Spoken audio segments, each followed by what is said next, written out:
Hello, this is a video for the Learning Deeply project. So here we're presenting a PID controlled DC motor using an Arduino via a LabVIEW interface.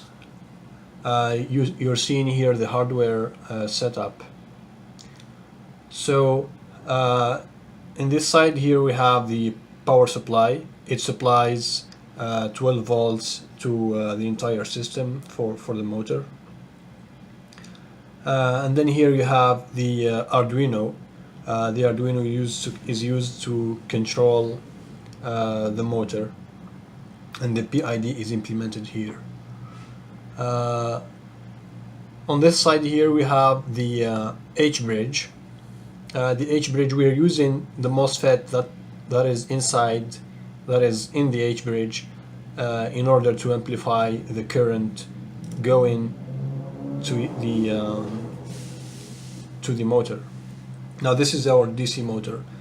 So what's happening here is that when LabVIEW sends a signal to the Arduino, when the software signal is sent from LabVIEW to the Arduino via the serial link here, the PMW channel of the Arduino sends a signal to the H-bridge, which amplifies it and then sends it back to the motor.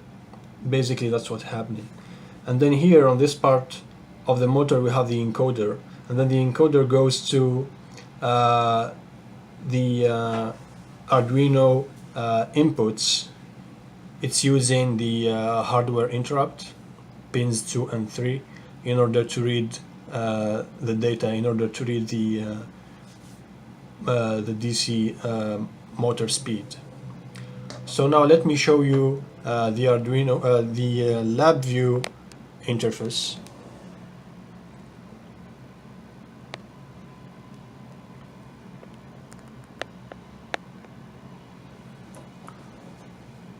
So as you can see here, we have a graph representing the voltage input to the motor. On the bottom you have a graph representing both the set point, the reference speed that you input, and the RPM, the actual speed of the motor given by the encoder. So the red line here is the set point, the reference value, and the white graph here is the actual speed of the motor. Here we're specifying the serial port of the motor, of the Arduino. It's connected to port 3, so we select here port 3. Here we're selecting the PWM channel we're using. So since we're using channel 9 in the Arduino, then we have to input here channel 9. These are inputs also go into the Arduino. They're used for direction, but we're not using them now. They're used for the H-bridge direction.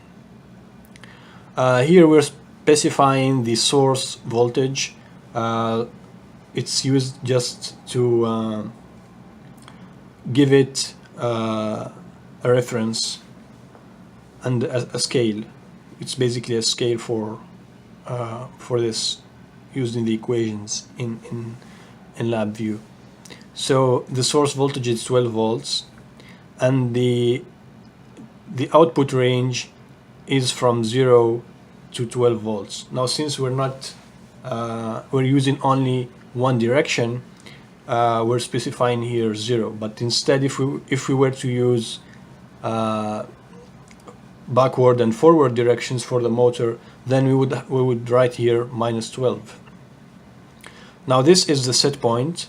Our motor is a 12 it's a 100 RPM DC motor. Now we've selected here 80 just arbitrarily in order to test the system. Now finally, this is the PID part. Here we have the proportional gain KC. and then here we have the integral gain Ti, and then finally we have here the derivative time Td. Now, since we're controlling the speed of the motor, we're not interested in the derivative behavior of the system. We'll only basically focus on the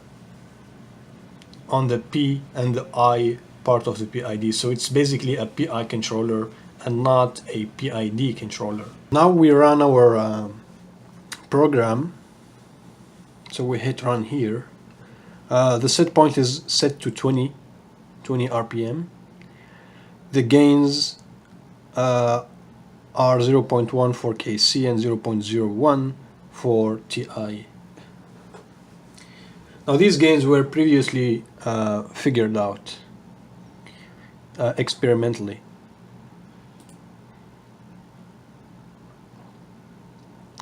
Now the motor should start running. Yeah, as we can see, it started running. Let's see what's happening. The motor is running at 20 RPM. It's a very low speed. Now we can play and increase the value here. Let's set the speed to be 50 and see what happens, and see the response of the system, especially the transient part of it. We can see it here in the graph down here.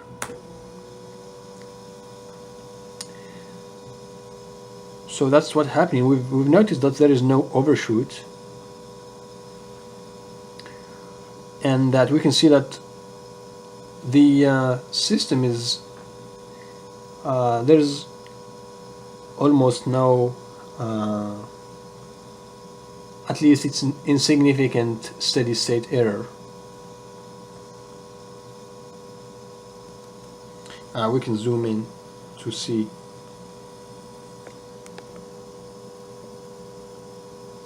Now we can change the speed to 100, which is the maximum.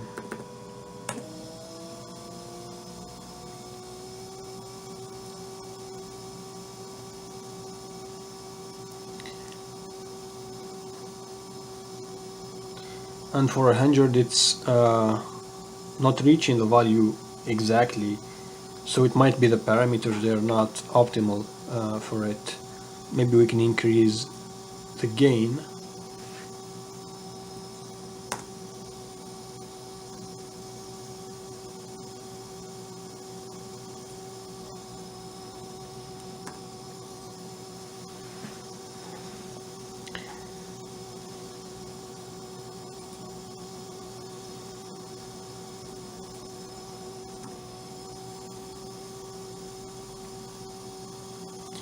Now we go back to let's say 80,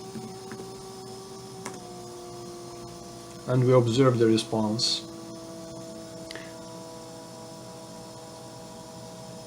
So what's happening here is quite interesting, because the response of the voltage and the voltage graph and the speed graph are actually the same, since they're proportionally related. Now we can play and mess a little bit with the parameters. Let's change the K value, let's say to 2.1, and see what happens. I would assume that it goes unstable and even unresponsive to any set point that we're trying to set.